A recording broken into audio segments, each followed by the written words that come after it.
Hello and welcome to the NewsX Sunday Guardian Roundtable.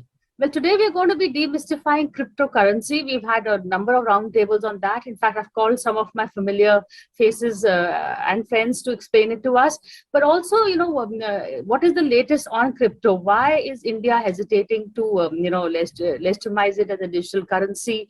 What is crypto? Is it an asset, commodity, or a currency? And so on and so forth. Is there a future for crypto? Do you actually encourage people to invest in crypto? Which is the best crypto to invest in? So these are some of the questions that my panel is said they promised me they will answer today. So joining me on the panel is we have Professor Jaijit Bhattacharya. He's an entrepreneur and a digital policy expert. We have Karthik Iyer. He's the CEO of BlockchainMonk, and he's also the ambassador for the P2P Foundation, which published the first blockchain client. We have Devika Mittal. She runs a crypto listings for one of the largest licensed crypto exchanges, which is part of the OKX conglomerate. Sorry for that one. Jaijit, how do you look at it? The biggest challenges for India. Let's take India's story first. I'll amplify what Karthik said. So to begin with, there seems to be a major disconnect between the value of crypto and its usability in India. If you are treating crypto as a mechanism for exchanging value, why not use UPI? It's much more cheaper. It does not have, it's a very, very minimalistic impact on the environment. It consumes very little electricity, and it does the job perfectly and instantaneously, which is what the crypto does not do. The exchange does not happen instantaneously. And therefore, the crypto may have some other value. Now, crypto is one of the applications of blockchain, right? As everybody knows. And there are other applications of blockchain which are worthwhile. There are also cryptos which are backed by certain assets, and therefore whatever is the value of that asset, that becomes the value of that crypto.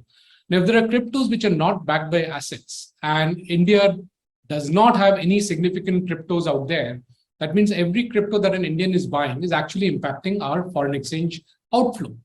Do we really need to do that? As we saw in the downturn that happened, and it has been happening regularly. In 2018, when the first downturn happened in crypto, I was remarking that the total value that went down was equal or actually more than the total GDP of Pakistan. This time when the value went down, it was almost the same size as the GDP of India. So every time crypto is going down, the value by which it's going down and the negative economic impact it's happening is becoming bigger and bigger. Till one day it will not be sustainable, which is the exactly what happens in the Ponzi scheme. Now, which is why I become quite unpopular, because I keep calling it a Ponzi scheme, following what RBI governor has also been saying, and I'm completely in sync with what he's saying, because a lot of people have actually synced in their complete lifetime savings into crypto, assuming it's some kind of a magic which will give them enormous amount of return. Now, return will come in if either the underlying asset adds on to a value, or somebody who's holding on to the asset adds on to the value.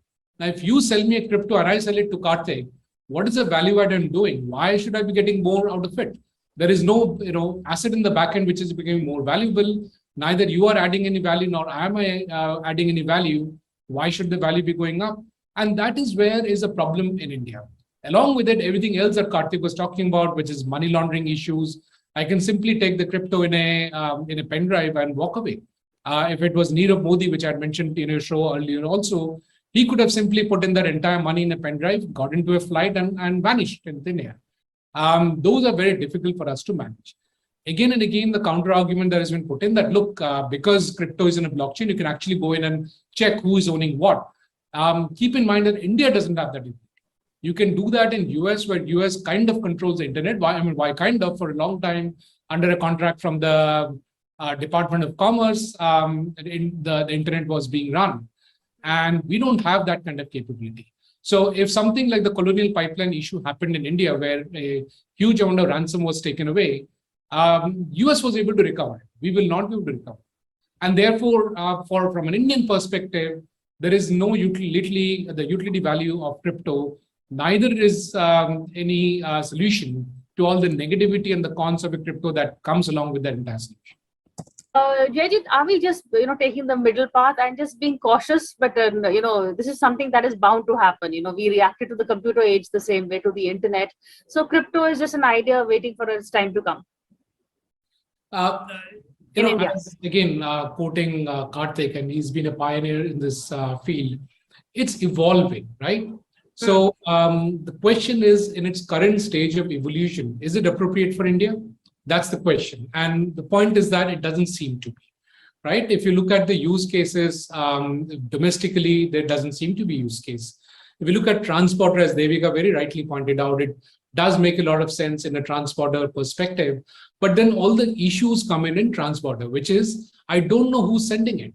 Is it being sent for terror financing? Is it being sent for money laundering? So in the fiat currencies, in order to stop funding of terror and fund of terrorist activities and terror, which is called CFT, or in terms of AML, which is anti-money laundering regulations, there have been certain checks and balances put into place. One of the checks and balances, for example, is a 6-point KYC that is put in whenever you're getting money in or you're sending money out. There are other checks and balances that are put into place. It is these checks and balances which makes it very difficult to transfer money. Otherwise, there's no reason why I can't wire money from New York to Delhi and it should reach instantaneously. The reason why it takes a day or two to reach and hit my bank account, and then I have to approve it and then submit the invoice against which that money is coming in, is because there are people who are physically checking why the transaction is happening, checks the 6-point KYC, matches it with previous history, and so on and so forth. That is a delay that happens. Now, if you remove all of that from fiat currency, it'll be as smooth as a UPI payment. In fact, now that UPI is going across borders, it's going to be very simple to go to Dubai and make a payment. In fact, my own company, Karthik, helped in the integration of NPCI of India, which is the owner of UPI and the payments system that we have with the nets of Singapore, which is the equivalent of NPCI and UPI in Singapore. We did the integration. Now, post this integration, it'll be very simple to transfer money instantaneously from India to Singapore and the other way around, or come down to Singapore and use your Indian cards and swipe and make a payment. Now, that happens on fiat currency. The reason why any currency becomes difficult to deal with is when you put these other layers on top of it. Now, as Karthik was mentioning, in order to fix the cryptocurrencies, we need to put in the anti-money laundering aspects of it, the CFT aspects of it. Once you load it with these aspects, it'll become as cumbersome as any other currency, and that's the problem. Your last words on the future of crypto? In the current form that cryptos is, I think there are challenges. Obviously, folks like Karthik sees the next generation, so he's quite optimistic. But in the current form, if it's evolution, you can see it's been banned by China. India is going down a path where it is not very happy with the way crypto is coming up. And so it will have to evolve and evolve quickly. In some of the things that Karthik and perhaps Devika was also mentioning is about the human resource. And that's a very, very important point. Because if you look at what is being powered by crypto, there are large gaming industries being powered by crypto, which are multi-billion-dollar, and we don't want to lose a piece of it. And therefore, how do we manage the tightrope, the middle path that, again, Karthik was mentioning? One of the things that I have been saying again and again is that we should have an SEZ within India, perhaps the gift city, where we allow such transactions to happen, such skills to develop, so that we have the skills within the country and we're able to service these large industries for the time when crypto actually becomes much more mature to be used in a large number of transactions under the normal work life. So as of now, there is a challenge, but I think we need to come out with mechanisms so that we do not stifle the growth within India in terms of the skills, and in parallel, we help in the evolution of crypto. And you made a very fine case, not just for crypto, but for India too. So thank you, all three of you, Karthik, Jaijit, and Devika, for this conversation. And we hope we've answered some of your fears regarding the cryptocurrency. I'm halfway there, not fully convinced. I'm going to call you all back for another show. Until now, Jaijit gets an edge, but that's it for now. Thank you so much.